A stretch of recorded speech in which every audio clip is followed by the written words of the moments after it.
বিসমিল্লাহির রহমানির রহিম। ভারতবর্ষে ইউরোপীয়দের আগমন।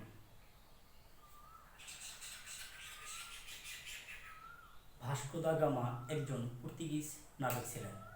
এই পর্তুগিজ নাবিক বা জলদস্যু 1487 সালে আফ্রিকার উত্তর মহাসাগর যেটাকে কেপ অফ গুড হোপ ও বলা হয়, 1487 সালে সেখানে পৌঁছান। সেই জায়গা থেকে ভারতবর্ষের কালিকট বন্দরে 1498 সালে পৌঁছায়।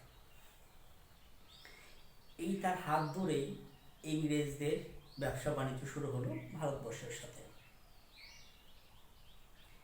ইংরেজরা এদেশে ব্যবসা বাণিজ্য করার জন্য 1600 সালে 218 জন সদস্য নিয়ে ব্রিটিশ ইস্ট ইন্ডিয়া কোম্পানি প্রতিষ্ঠিত করে। এই ব্রিটিশ ইস্ট ইন্ডিয়া কোম্পানির 2 বছর পরে অর্থাৎ 1602 সালে আরেকটি কোম্পানি প্রতিষ্ঠিত হয়। সেই কোম্পানির নাম ইউনাইটেড ইস্ট ইন্ডিয়া।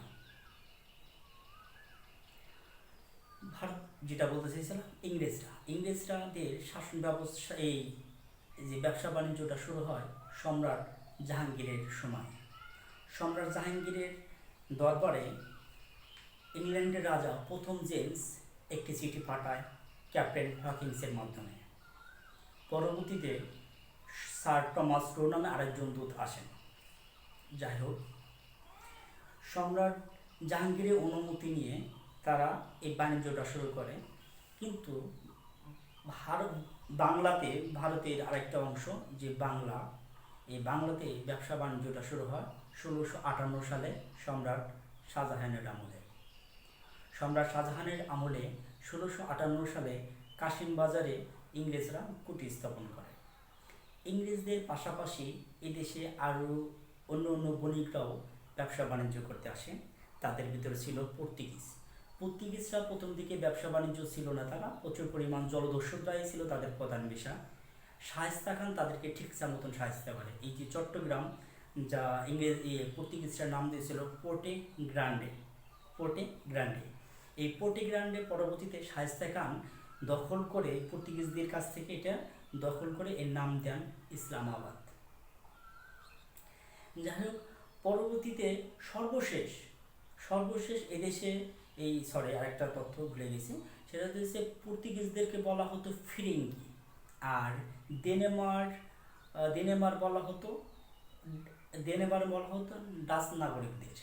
আর ডেনমার্কের নাগরিকদের বলা হতো ডেনমার্ক, এবং নেদারল্যান্ড বা হল্যান্ডের নাগরিকদের বলা হতো ডাচ। সর্বশেষ ভারতবর্ষে যে শাসন, ভারতবর্ষের সর্বশেষ ব্যবসা বাণিজ্য করার জন্য আসে ফরাসিরা, যারা পলাশির যুদ্ধে আমাদের অর্থাৎ আমাদের নবাব, শেষ স্বাধীন নবাবকে এরা যেতে প্রচুর পরিমাণ সাহায্য সহযোগিতা করে। এই তাদের একটি তাদের সর্বশেষ যে কুটির স্থাপন ছিল সেটা হচ্ছে পশ্চিমবঙ্গের চন্দননগরে, যেটা আসলে ইংরেজদের সময় কিছুটা অংশ ছিল। যাই হোক, এভাবেই শাসন ব্যবস্থা চলতে থাকে, কোম্পানি শাসন ব্যবস্থা। পরবর্তীতে কোম্পানি শাসন ব্যবস্থা সংকুচিত হওয়ার পর আসবে ব্রিটিশ শাসন ব্যবস্থা। আর কোম্পানি শাসন ব্যবস্থার ভিতরে কিছু উল্লেখযোগ্য কাহিনী করে সেগুলো বলতেছি। পলাশির যুদ্ধ হওয়ার পর 1764 সালে বক্সারের যুদ্ধ হয় মীর কাসিমের সাথে। মীর কাসিম এবং সম্রাট দ্বিতীয় শাহ আলম এরা পরাজিত হয়। এই যে তারা যে মৈত্রীপক্ষটা ছিল ইংরেজদের কাছে, এই মৈত্রীপক্ষ পরাজিত হয়। তারা পরাজিত হয়ে অনেকটা বাধ্য হয়ে ইংরেজদের সাথে একটা চুক্তি সম্পাদন করে। সেই চুক্তির নাম ছিল এলাহাবাদ চুক্তি।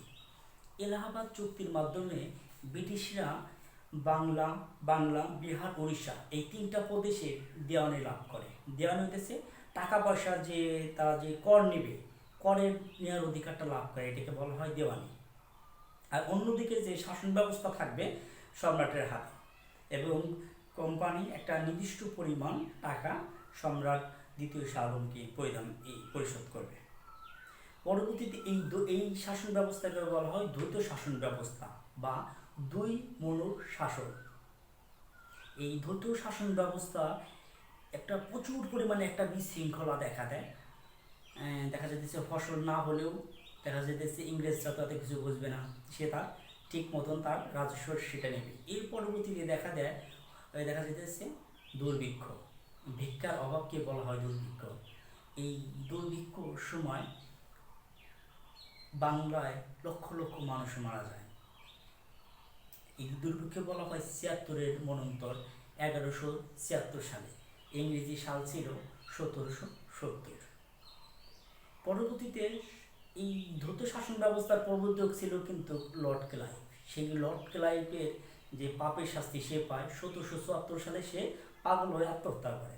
যাই হোক, সেদিকে না যাই। পরবর্তীতে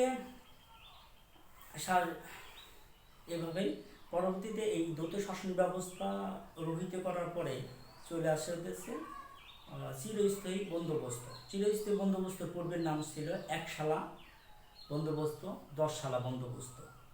একশালা ১০ শালা বন্দোবস্ত বিলুপ্ত, মানে দেখা যাচ্ছে এটাই স্থায়ীভাবে রূপ দেওয়ার জন্য এটা নাম দেওয়া হয় চিরস্থায়ী বন্দোবস্ত। ১৭৯৩ সালে ২২শে মার্চ। এই চিরস্থায়ী বন্দোবস্তের আরেকটা নাম ছিল সূর্যাস্ত আইন। সূর্যাস্ত আইন হতেছে সূর্য অস্ত যাওয়ার পূর্বে আপনাকে খাজনা পরিশোধ করতে হবে, রাজস্ব পরিশোধ করতে হবে। এই সূর্যাস্ত আইনের কারণে একদিকে কোম্পানি যেমন তার রাজস্ব একটা নির্দিষ্ট পরিমাণ সে রাজস্ব পাবে, এটা তার একটা পরিকল্পনা থেকে যায় যে আমি এত টাকা আমি পাবো, এই টাকা দিয়ে আমি এই কাজগুলো করব। অন্যদিকে বাংলায় কিছুটা সুফল থাকলেও এর কুফল ছিল অনেক বেশি। যেমন অনেক বনেদি পরিবার দেওয়াল আপনার হয়ে যায়, দেউলিয়া হয়ে যায়। তারপর দেশে অনেক লাখের সম্পত্তি যেগুলো মসজিদ, মাদ্রাসা, মন্দির এগুলোর জন্য ছিল, এইগুলো দেখা যাইতেছে নতুন নতুন যে জমিদারগুলো আসলো তারা তাতে কিছু বুঝবে না, তারা টাকা চেনে। আগে যারা বনেদি জমিদারগুলো ছিল তারা টাকার পাশাপাশি প্রজাদের জনকল্যাণমূলক অনেক কাজ করতো, কিন্তু এই জনকল্যাণমূলক কাজ অনেকটা কমে যায়। পরবর্তীতে যারা নতুন নতুন বইফোর যে জমিদার হতে থাকে, এদিক থেকে দেখা যায় একটা বিশৃঙ্খলাময় পরিবেশ ছিল। এর ভিতরে আরেকটা কিছু সামাজিক আন্দোলনগুলো গড়ে ওঠে। ১৮২৯ সালে লর্ড বেন্টিং সতীদাহ প্রথা কি করে, সতীদাহ প্রথাটা নিষিদ্ধ করে দেয় আইনগতভাবে।